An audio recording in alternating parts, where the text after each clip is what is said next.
the Rix Optics Tourer T20 night vision.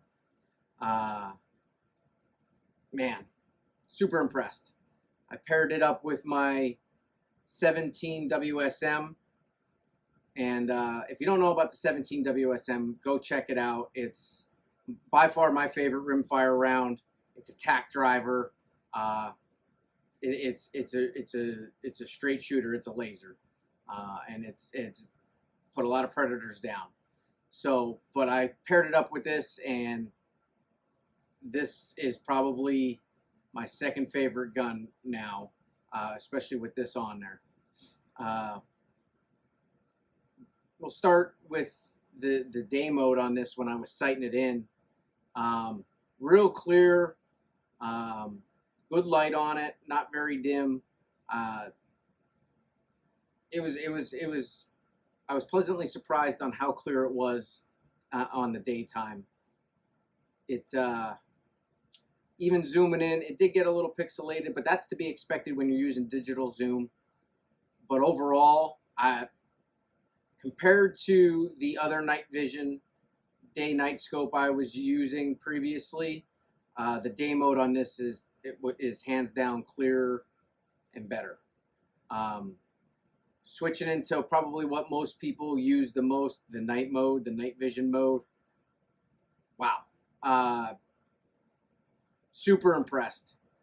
Again, actually more impressed than the daytime mode. This thing blew away the other day-night scope that I used. Hands down. It's clearer. The picture is more crisp. It actually looks high def. We had some snow the one night. It cut through the snow better. You could actually see the target that we were aiming at, which was a big tree, which you'll see here. And it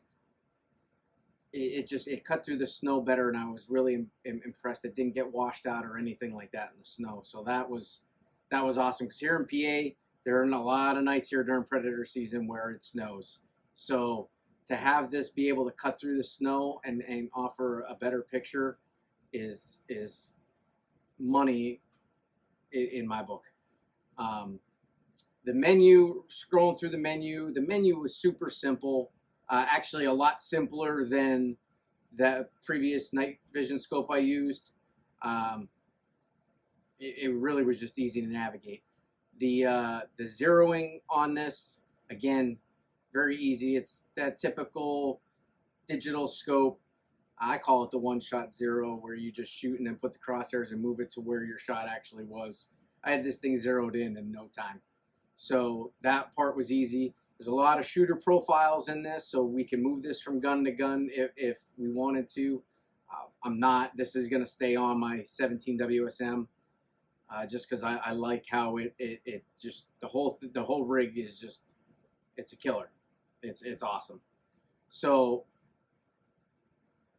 one of the cons, though, for me, since we're in the menu, is I wish it had a brightness to the reticle, because there's a bunch of different reticles, bunch of different colors you can do with the reticles. I just wish you could actually brighten the reticle up, and we did submit that as feedback to Rix to maybe do that in an update, is add a reticle brightness to it. Not a huge killer for it. You can still see it really well. It's just I have to wear glasses a lot of the time, and I don't like wearing glasses when I'm out hunting. So it does. I just wish it was a little brighter so I could pick it up just a little bit easier.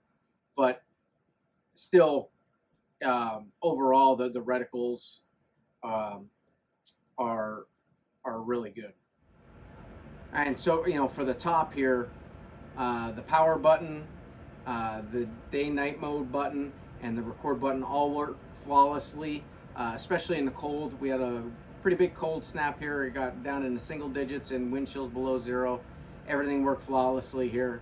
The video button in particular, that worked good. We had one night where with gloves it was a little bit hard to press, and that's just because all the buttons, there's 3 buttons up here, so that I don't think I was hitting it 100% right with some heavier gloves on one of the really cold nights, and that's on me.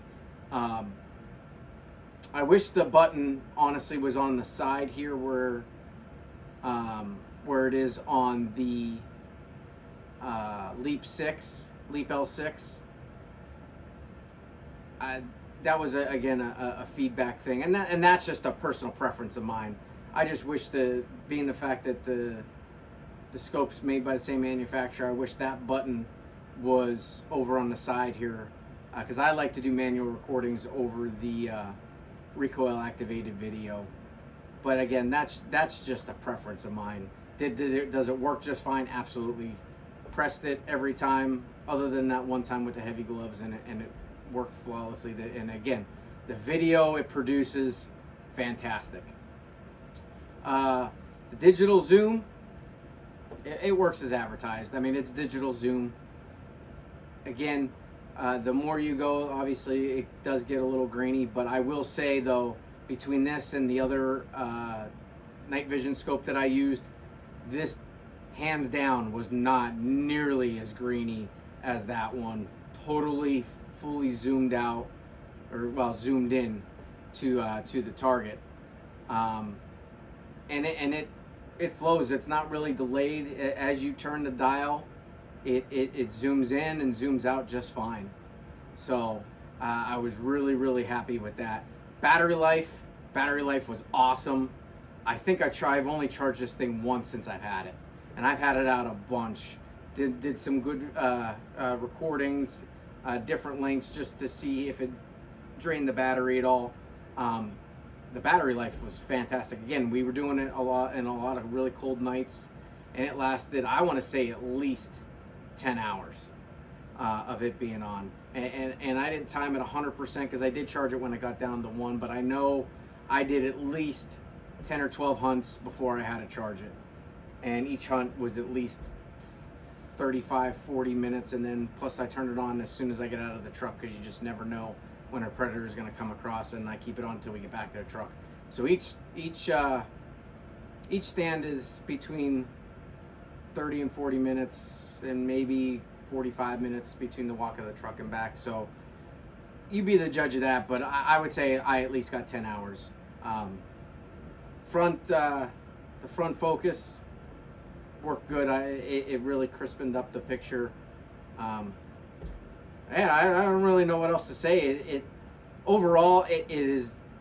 I've definitely used and demoed quite a few night vision scopes. This one is my favorite. This is actually going to be the gun. This is staying on this, like I said before.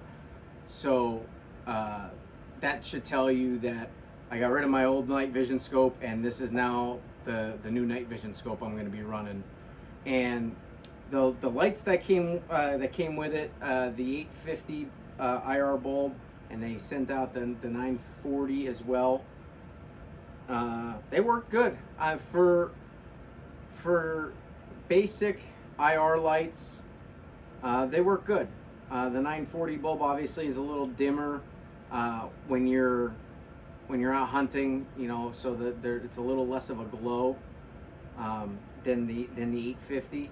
But both produced a good light. I could see out easily 100 yards, 150 yards, no problem. Definitely a good light to at least get you started, either one of them. I was definitely pretty impressed with that, because I've had quite a few cheap IR lights over the years, and these definitely outshined the cheap IR lights. Obviously, my go-to light is the Fox Pro gun light. This is my favorite light when we use lights, whether it's red or IR. And that's what I love about this one, is I can just by a flip of a switch go from red to white to IR. And this paired up with the T20, I'm seeing out 350, maybe even 400 yards with it, that I'm definitely picking out eyes at 400 yards, no problem. And like I said, I was able to see that fox out at 300 yards. Unfortunately, I don't have a video of that. I thought that was the night that I thought I hit the record button, and I did not. So unfortunately, I don't have video for you on that. But the ones that they send you, definitely are great starters. And depending on what your range is for hunting, as far as your fields or whatever, these might suit you just fine. So overall, super impressed. I love it. That's why I'm keeping it, and it's going to be part of our cache of weapons for predator hunting. So if you guys have any questions, leave it in the comments below. We'll end with a couple videos that I took with this, and make sure to check back. We got a couple more unboxing and test videos from Rix. They were gracious enough to make me a pro staffer, and I'm honored to do that, getting in on the ground level with a company. They're trusting me to give them feedback on products that aren't even out yet. So that's actually quite an honor. So, but I'm proud to be a part of the Rix family as they get this company up and going. So if you're really looking for a night vision scope, check this one out. The price is phenomenal too. $600. You can't beat that. That is awesome. That's an awesome price, especially for the quality of the image that you get. Yeah, and again, going back to my previous videos about the L6, their customer service is fantastic. So again, if you have any questions, leave them in the comments. Continue to follow us. If you haven't subscribed to the channel yet, please subscribe. We're going to be putting out, again, more videos on test products that Rix is sending us. Plus, we're going to be starting our hunting series here soon as we chase predators here in Northeast Pennsylvania. So until next time, enjoy the videos here, and we'll catch you on the next video.